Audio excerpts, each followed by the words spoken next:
अरोड़ा हैं, राजनीतिक विश्लेषक हमारे साथ। बहुत स्वागत है रवि जी आपका। शुरुआत अरविंद जी मैं आपसे ही कर रहा हूं।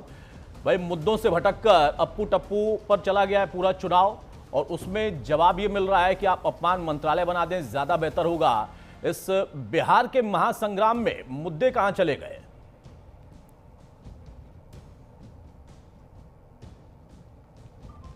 टाइम लूंगा जरूर, लेकिन देखिए इन शब्दों का शाब्दिक अर्थ नहीं निकाले, भाव निकाले जी।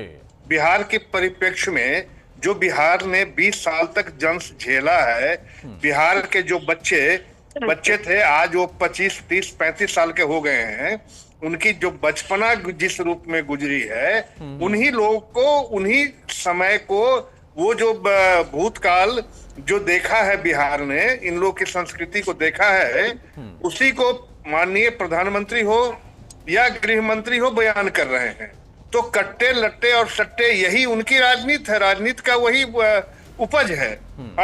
बिहार में जब भी इनकी सरकार आई है, चाहे 2005 के पहले 20 साल तक इनकी सरकार रही, एक दूसरे 5 वर्ष के बाद भी कोई प्रोग्रेस नहीं रहा, नई चीजें नहीं देखी, वही नरसंहार, वही अपहरण, वही।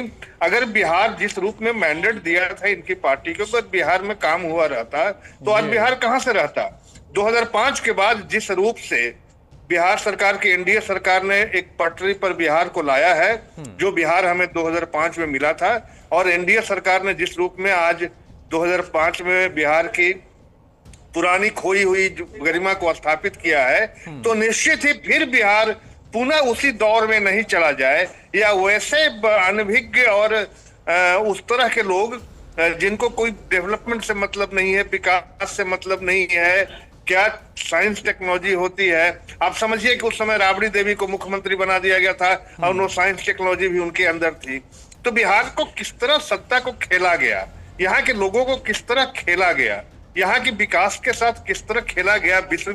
और हम लोग एक समय जब बिहार उन्नत राज्य था और हम लोग पीछे चले गए, तो निश्चित ही उस दौर का वो दौर पुनः स्थापित नहीं हो, इसलिए उन बात को दोहराना पड़ेगा, अन्य लोगों को बताना पड़ेगा।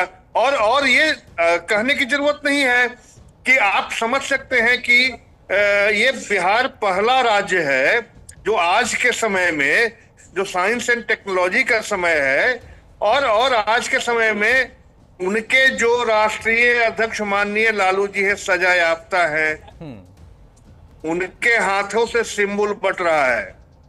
जो खुद चुनाव लड़ने पर रोक है, नहीं लड़ सकते हैं, कोर्ट ने मुहर लगा दी है सजा याफ्ता का, और वो सिंबल बांट रहे हैं। उनसे जो सिंबल प्राप्त करने वाले कैसे लोग होंगे आप समझ सकते हैं। तो इसलिए बिहार की जनता को हम कुछ नहीं, हमारा तो एक ही है ना कि हम जो काम किए हैं उस काम पर हम सिर्फ जनता के बीच जा रहे हैं। नहीं, और सवाल तो इसी बात का था ना अरविंद जी कि काम पर सरकार ने जो काम किया है उसी वही मेरा आधार है, और काम करने का वादा करके ही विपक्ष को जनता के बीच में आने का मौका मिला, और वो चाहते हैं कि सत्ता में भी आ जाए, लेकिन काम का आधार और काम का जिक्र नहीं हो रहा। बातें वो हो रही या तो पुरानी थी, या फिर आप उनको दोहराकर कह रहे हैं कि अगर ये आए तो ऐसा ही होगा। सिन्हा साहब जवाब देंगे। भाई आरजेडी की परिभाषा उन्होंने बता दी, उन्होंने